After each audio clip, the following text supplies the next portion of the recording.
Hello, hello. Yan. So ngayon gagawa tayo ng figure 9 sa SolidWorks. Ang units natin dito ay millimeters. Yan. So dara na magsimula. Ah, click natin ang corner rectangle tapos ay top plane. Yan, top plane. Gawa tayo. Dimension nito ay 50 by 44.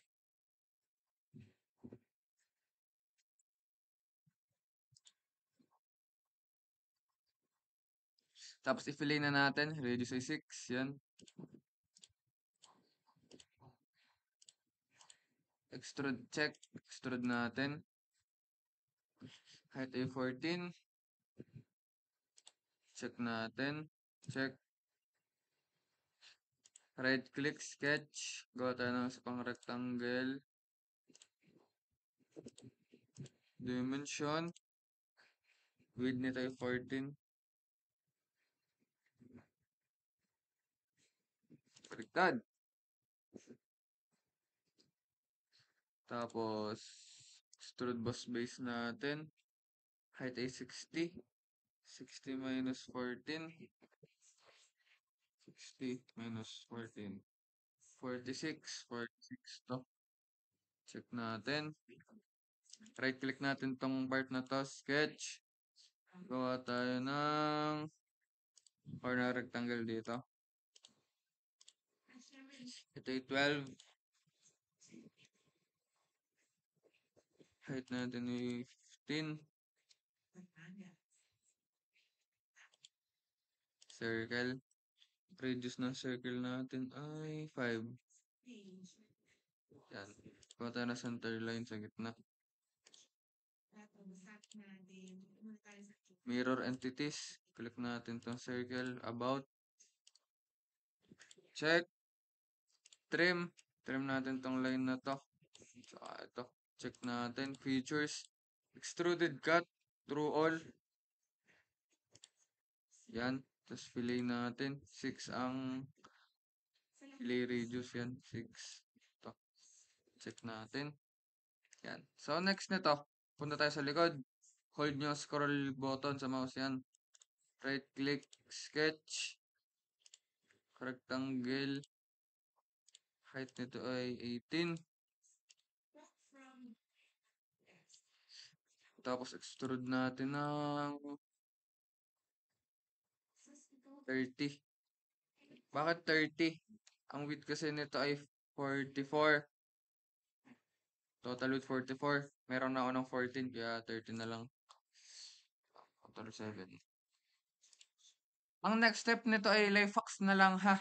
Kung meron kayong alam na mas mabilis o mas madaling method na kung saan kayo sinadalian, edi go lang. Yan. So, bali ang ginawa ko dito, hindi meron ng square. Nag-measure ako dito ng 75. 75. Yan. Tapos, sa pauling line sa baba. Ito, kapantay. Sa pauling line dito. Parang reference line. Yan. Sa pauling line, pababa. Ito kahit saan to. Tapos, smart dimension tayo. Click yung slanted line. Tapos, itong line sa taas. Meron dyan degrees. Lagay natin 60. Yan. Tapos, trim. Trim, trim, trim. Gawa tayo ng solid area. Ito. Yan.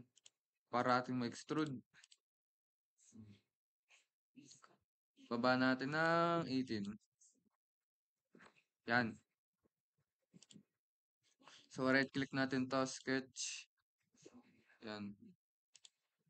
Gawa tayo ng line dito. Line, line.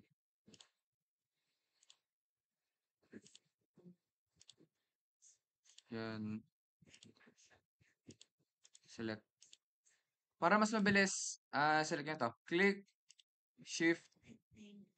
Hindi, wait lang. Line properties. Click itong line. Hold nyo yung shift. Tapos click nyo yung isa pa. Make equal. Kanyang kapantay. Pati dito sa baba. Click, shift, click. Equal. Click, shift, click. Equal. Click, hold, shift, click. Equal. So, smart dimension. Ito ay 12, 36, 6,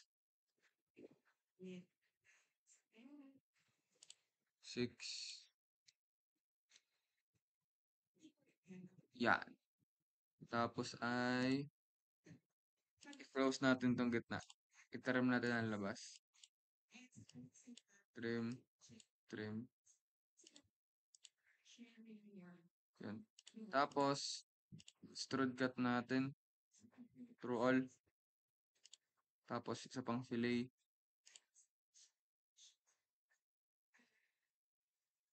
Radius 6 yung baba. Check natin. Control 7. So, tapos na.